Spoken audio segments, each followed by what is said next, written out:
Hi, I'm Stephanie Catalano, licensed clinical social worker and personal development author. Welcome to Mindful Makeover, a podcast for women who want to learn how to live mindfully, become deliberate thinkers, and align with their true essence and most authentic self. The fact that you're here with me not only tells me you're ready to begin reaching your highest potential, but also sends a powerful message to the universe. I've had an opportunity to work with hundreds of women to help them tap into their inner power and create the life they desire, and nothing makes me feel more alive than to be a witness to a person's individualized transformation and growth. If you're ready to achieve your mindful makeover and create the life you desire, then let's get started. Each episode will leave you feeling educated, empowered, and elevated. Hey everyone, and welcome to this week's episode on mindfulness. I am so excited to be back here with you all, so thank you for joining me. If you listened to the first episode, you might remember that I briefly touched on my observations and experiences, both personally and professionally, about how the majority of people, myself included at one point, are either living in the past or the future and are totally going through life on autopilot. Meaning they wake up, they go through the same exact routine just to go to sleep, wake up, and do it again. And they really have no idea what's going on in their day because they're just going through the motions without really paying attention. Maybe you're that person who dwells on yesterday or worries about tomorrow. I know I definitely once was, and it's no wonder I battled anxiety and depression and lived many years feeling less than, inadequate, and not good enough. But when I learned of mindfulness, the light bulb was turned on, and when I really began to understand it and apply it, my life changed dramatically. Of course, it didn't happen overnight, but my desire and willingness to overcome the things in my life that were holding me back kept me going. And that's why today I want to share with you guys about mindfulness and what it really means, and not only what it really means, but also offer you all education and some practical skills and tips that you can begin applying right away. So mindfulness has been defined as living in the moment without passing judgment. It's to be present with all of your senses. It's to be the observer of your life without being attached to your thoughts, your feelings, your behaviors, or to outcomes. It's to understand that there's more to life than your perception. And it's also to understand that it's your perception and my perception that often keeps us in a box. Mindfulness is also about showing up almost like that of a child. Because think about it, children, they show up with a sense of wonder, a sense of curiosity, imagination.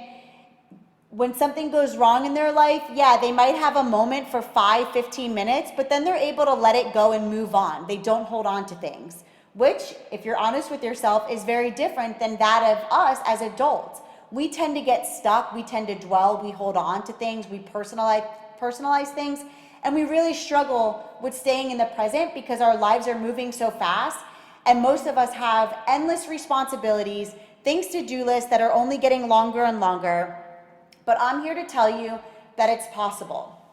It is absolutely possible to learn how to live in the present moment, but it takes practice. So I'm sure you're thinking all of this sounds really beautiful and inviting, right? Like, how can I learn to live in the moment and show up with a sense of wonder and imagination? It might also sound impossible, and I get it, but trust me, it's not. My life really started to change at 24 because that's when I began to wake up. At 24, I started to heal my wounds, challenge my self-limiting and shame-based beliefs, shift my fearful perceptions, and strengthen my spiritual practice. Before I knew it, I was willing to take risks and steps of action that were leading me closer to my dreams. I began to trust that if I jumped, the safety net would appear. In fact, I told myself it was already there waiting, and it was every time. The only reason I was able to do that is because of a dear friend of mine who was further along in her journey, and she shared with me that I was worthy and deserving, and that I had everything inside of me to take that leap of faith, and that the net would be there. I can actually remember her telling me, just visualize the net there and it will appear. And I was like, you are crazy. Like, if I can't physically see something, how can I believe it to be true? I feel differently about that now. And now I understand that in order to see it, you have to believe it. But I wasn't always like that. Doing this isn't easy because the reality is life is hard. and confusing and even messy at times, not to mention the years and years of conditioning we are all trying to overcome. I've learned it's not really about learning anything new, but more so giving yourself permission and the time and space to unlearn. If this were written and you could see it, imagine unlearn to be big, bold, underlined, highlighted. I can't stress that word enough. It's about unlearning the thought patterns and the behaviors that no longer serve and support you. And this part is really important because at one time, every single one of us, we learned certain things, and at one time, it served us to be that way or to act a certain way. And a lot of times what happens is people actually get stuck. It's called arrested development. We get stuck in old cycles, old patterns that might have served us as 7, 12, or maybe 16 or 20 years old. But the reality is now as we sit here as adults, whether you are the 20-year-old or you are the 25-year-old or the 30 or the 45 or the 55, you and I have the ability to unlearn the things that we once learned. You and I are allowed to give ourselves permission to move on, to let go. And no one teaches us or tells us that. But that's what I'm here today to tell you. You are allowed to let go. You are allowed to move on. You are allowed to let your past rest. And no one definitely talks about the power of living in the present moment. In fact, no one tells us that all we have is right now. I feel a huge responsibility to talk about mindfulness, and not just talk about it, but also educate you. Because nowadays, especially with social media, it's so easy to get caught up in someone else's life and lose focus on yourself. A lot of people post about it and talk about things like change your thoughts, change your life. And yes, that's true, and it's a beautiful thing to hear, but the reality is it's not that easy. It requires work and skill that can only be learned. Yes, the quality of your life is 100% a result of the quality of your thoughts. I know that to be true. I 100% believe it.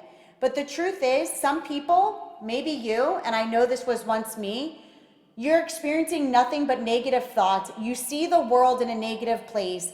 You view relationships to be negative, to be scary, so on and so forth, and you have no idea why or where that's coming from. And you might not even know that you're able to change your thoughts and change your perceptions and change your beliefs. And I know the thought of having to look in is really scary, and most people avoid it. Trust me, that was once me. There were so many things in my life that I was once upon a time running from. I was pushing my feelings down. I was numbing myself. I was acting like everything was okay. I used my smile to hide pain. And the reality is I was dying inside. I just didn't want to face it. But then the day came when I'm like, no, I'm going to face it because I know something has to change. And I want to empower each of you, no matter where you are in your journey. If you're that person who's struggling and you're struggling in silence, please speak up. You're allowed to speak up. There are people out there who are there for you. I'm here for you. And you deserve to be able to move on and to overcome the things in your life that are holding you back. You absolutely deserve that. So I want to stop here for a minute because I can talk for hours on this, but I'm sure by now you might be wondering, how the heck do I even begin living a mindful life? How do I overcome the things in my life that are holding me back? Or maybe how do I even become aware of the things that are holding me back? And so I want to share with you a book that really kickstarted my mindful journey. When I was 24 years old, someone told me to read a book called Untethered Soul by Michael Singer. Whether you enjoy reading or not, please read it. It's an absolute game changer and written in a way that makes sense and is relatable. After reading that book, I felt better about all the voices in my head. You know, the ones that say, you're going to fail, why are you even trying? Don't bother, they don't like you, you're not worth it, you'll never find love, you're not pretty enough, and so on. It's all one big lie. You don't have to believe everything you think. They're just thoughts. So through that book and my willingness to look inward, I was able to learn a lot about myself and make some deep connections about why I thought the way I did, why I had certain beliefs about myself, life, relationships, the world, and where my fearful perceptions came from. The first step of living a mindful life is all about gaining awareness, both internal awareness and external awareness. The reality is you can't change without becoming aware. It's also really, really difficult to truly stay present if you aren't aware of what's hijacking your ability to stay in the present moment. What I mean by that is maybe you're at a place in your life where you're doing your best to, let's say, finish school and land that dream job, but you're still really disappointed and upset with the fact that your relationship ended, or you didn't get into the university that you wanted to get in, or you wanted to make straight A's in college and you're making a couple B's and only a few A's. Whatever the story is, if you're not aware of what is hijacking your ability to live in the here and now and what you're most often thinking and paying attention to, it's really, really hard to truly be able to show up and enjoy the moment for what it is. Because subconsciously, whether you're aware of it or not, all those thoughts, imagine like a computer screen with a bunch of different browsers open and just minimized. That's how the brain works. Your most dominant thoughts and beliefs, even if you're not present or aware of them all the time, they're basically minimized in the background, which means they still have some influence, right? Because they're taking up space on your screen. So before ending this episode, I want to share a few tips and skills to help you slow down and be present. I'm going to share a few steps that will also help you learn how to gain awareness. So obviously, as far as living a mindful life, it's all about learning how to slow down, be still, and be present with all of your senses. I have referred to this as creating mindful moments, which basically means these are little moments throughout the day where you can have time for you with minimal to no distractions, meaning you're fully present. And the way I started, I know this sounds really silly, but I still do this today and I love every moment of it. When I wash my dishes, that's my mindful moment. And the reason for that is I can feel my feet on the cold tile, the hot water on my hands, I can smell the pretty soap, and I can even see the soap turn into bubbles, and I can still taste my meal.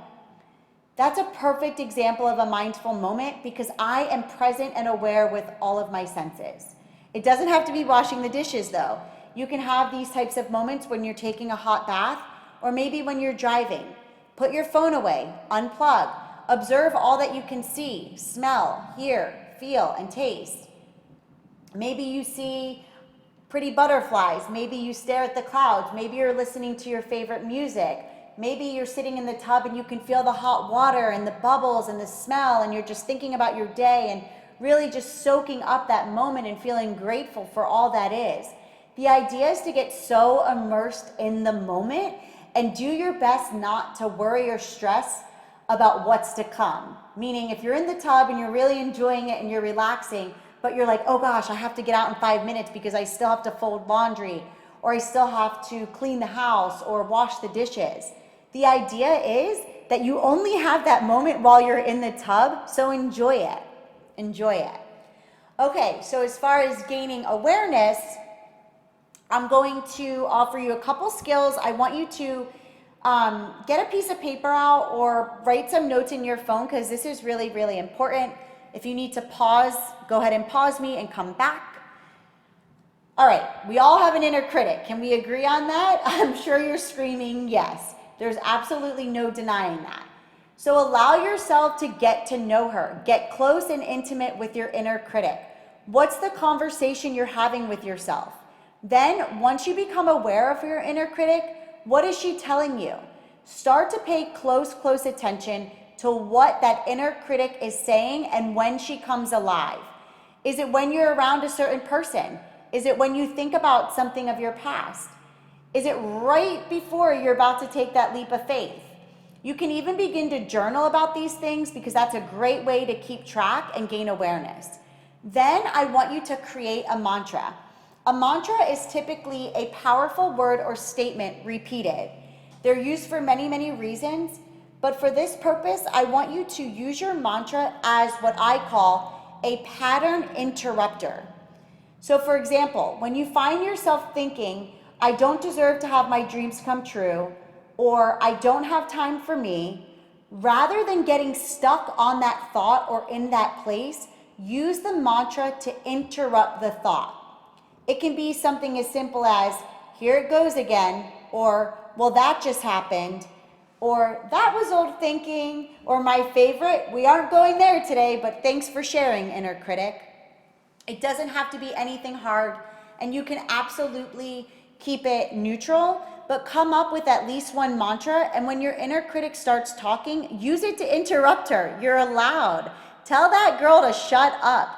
In fact, it's time to start doing so, and it's your responsibility. One of the coolest things I ever learned is that the brain can be retrained and rewired. It's like a muscle or like learning a new language. Consistency and practice are key.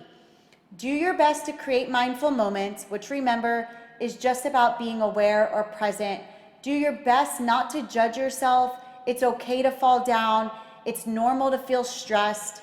I get it. Life can be so crazy at times, and we can only do the best we can with what we have, where we are. I truly, truly believe that. And I've learned it's all a part of the journey. The good, the bad, the happy, the sad, the ugly, the pretty, whatever it is, it's all a part of the journey. And what really matters is who you become despite what happens. And I want you to hear this, and I want you to believe this. You are exactly where you're supposed to be. Don't forget that. Lots and lots of love and light. See you soon. Thank you for joining me today. If you found today's episode to be insightful and inspiring, subscribe so you don't miss out on the next one. And I kindly ask that you please leave me a review so together we can help the next person. If interested in scheduling, coaching, counseling, public speaking, or workshops, check out www.themindfulliving.com and come connect with me on Instagram at mindfulliving.now, where I share daily inspiration, mindful skills, tips, and more. Mindful Makeover 30-day workbook and guide for women is available on Amazon, or you can find the link on my website and in my Instagram bio. Until the next episode, stay mindful and always remember the power that lives inside of you.